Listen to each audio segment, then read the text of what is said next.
श्रुति कीर्ति का शत्रुघ्न जी के साथ एक ही विवाह मंडप में चारों भाइयों का विवाह हो गया। बोलिए सियावर रामचंद्र भगवान की जय हो। महाराज दशरथ तो आज इतने गदगद हैं जैसे जीव को चारों फल धर्म अर्थ काम मोक्ष सब मिल गए। यहां से सखियां चारों दंपतियों को कोहबर के लिए भवन में लेकर के गई है। काहे के लिए?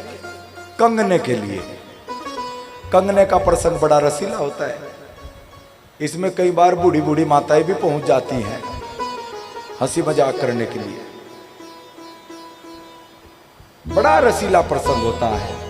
अब जब एक मास पूर्ण हो गया और भाई ज्यादा वर्णन नहीं होगा, आप देर से आते हैं, कथा समय से नहीं होती है, इसलिए थोड़ा जल्दी में कहना पड़ रहा है, वरना बड़ा विस्तार का प्रसंग है, बड़ा प्यारा प्रसंग है।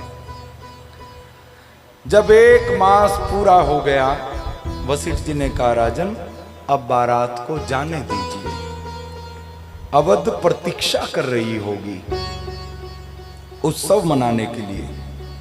अब निवेदन करूंगा शांति के साथ, बस अब बेटी की विदाई करनी है। जैसे जनक जी ने बारात विदाई का संकेत किया, वाद यंत्रों से नगरवासियों ने जब करुण स्वर सुने तो विकल मन से सब राजभवन की ओर दौड़ करके आए। सब आपस में चर्चा करने लगे, क्या सचमुच बारात विदा हो रही है?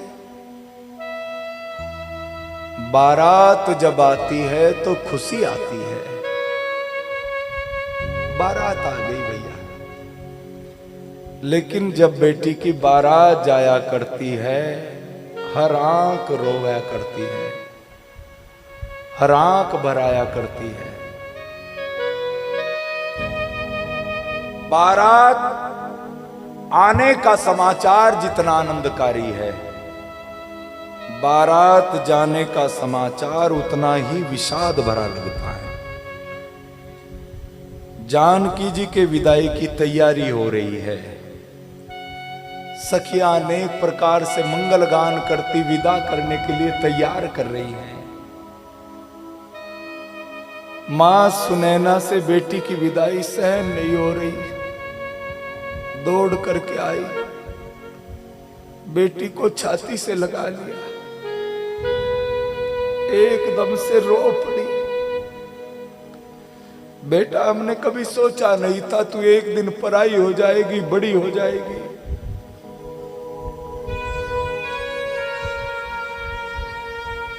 और सुन बेटी, आशीर्वाद दे रही है मां, साथ ही उपदेश दे रही है।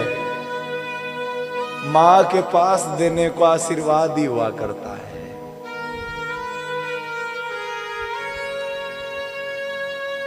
सासी ससुर गुरु सेवा करे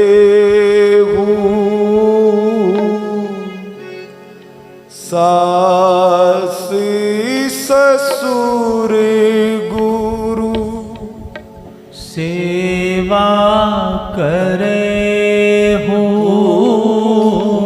पति रुख लाखिया यसु अनुसरे सासी ससुर गुरु सेवा करहु सासी ससुर गुरु सेवा करे।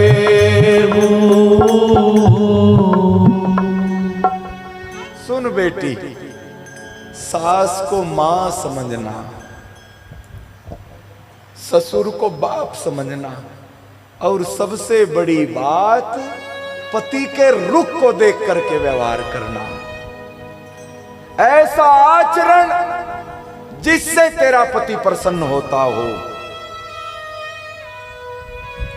नारी का एक धर्म एक ही कर्तव्य है, पति के साथ सामंजस्यता बना करके अपनी गृहस्थी को जिए, प्रेम से जिए। आशीर्वाद दे रही है, मां मैं सुख में जा रही हूं, रो मत मैया, मां मुझे आशीर्वाद दे। ए मां आशीर्वाद दे, मां रो मत मां। और जैसे ही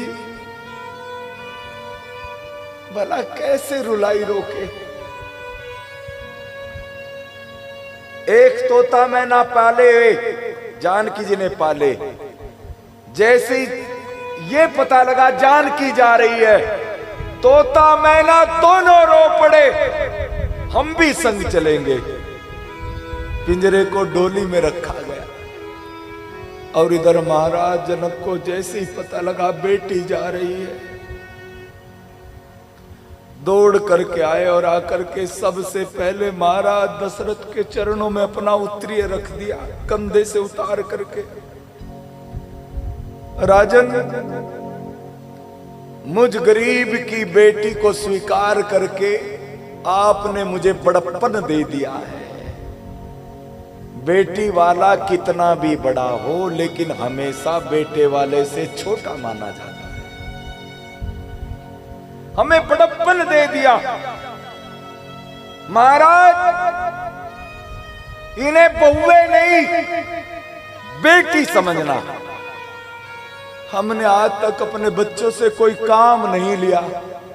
अगर कोई भूल हो जाए तो इस गरीब जनक की समझ करके क्षमा कर देना। दशरथ जी समझा रहे हैं, राजन बेटी तो पराई हुआ करती है, दूसरों के घर ही अच्छी लगा करती है। और महाराज एकदम से दौड़ पड़े, दौड़ करके जैसी जान की बेटी के पास आए, जैसे 4 बेटियों को देखा, महाराज श्री ने आज बच्चों को छाती से लगा लिया। बिलक रहे हैं, रो रहे हैं, तड़प रहे हैं। पहले दिन सुना था, एक दिन वैसे तो सब रोते हैं, लेकिन बेटी की विदाई में अगर कोई सर्वाधिक रोया करता है तो बेटी का बाप रोया करता है। बेटी और बाप का बड़ा गहरा रिश्ता होता है। बाप अपने मन की बात बेटे से नहीं बताता, बेटी से बताया करता है। रात के 1 बजे भी बाप आएगा, बेटी एकदम से खड़ी हो जाती है, मेरा बाप आ गया। रोटी खाते खाते पिताजी कुछ मांग ले, 10 बार उठना पड़ जाए, बेटी उठ जाती है। क्यों रोता है बाप? बेटा एक कुल की इज्जत बचाता है तो बेटी 2 कुलों की लाज बचाया करती है। बाप और बेटी का बड़ा गहरा रिश्ता होता है। बाप के मरने के बाद अगर कोई सबसे ज्यादा रोया करता है तो बेटी रोया करती है। आज मेरा बाप नहीं रहा, मां नहीं रही, ससुराल से रिश्ता, मायके से रिश्ता टूट सा जाता है।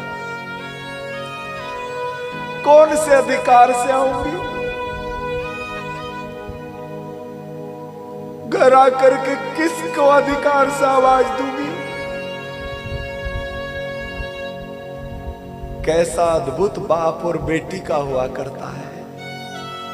4 वेद मंत्र बोल देते हैं और बेटी पराई हो जाती है। कभी बाप से बेटी ये नहीं कहती, पिताजी क्यों भेज रहे हैं मुझे? जिंदगी भर जिसको नहीं देखा है, कैसा भी क्यों ना हो,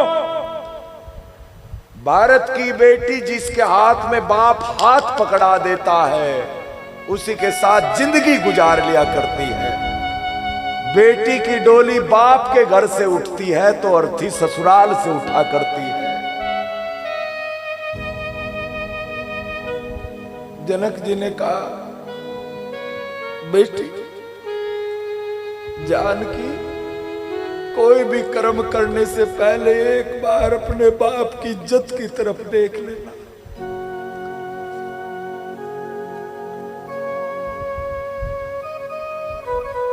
बेटी नहीं, तेरे हाथ में मेरी इज्जत बची है, और अपने बाप की इज्जत के लिए भारत की बेटी सुख दुख सह करके पूरा जीवन गुजार देती है।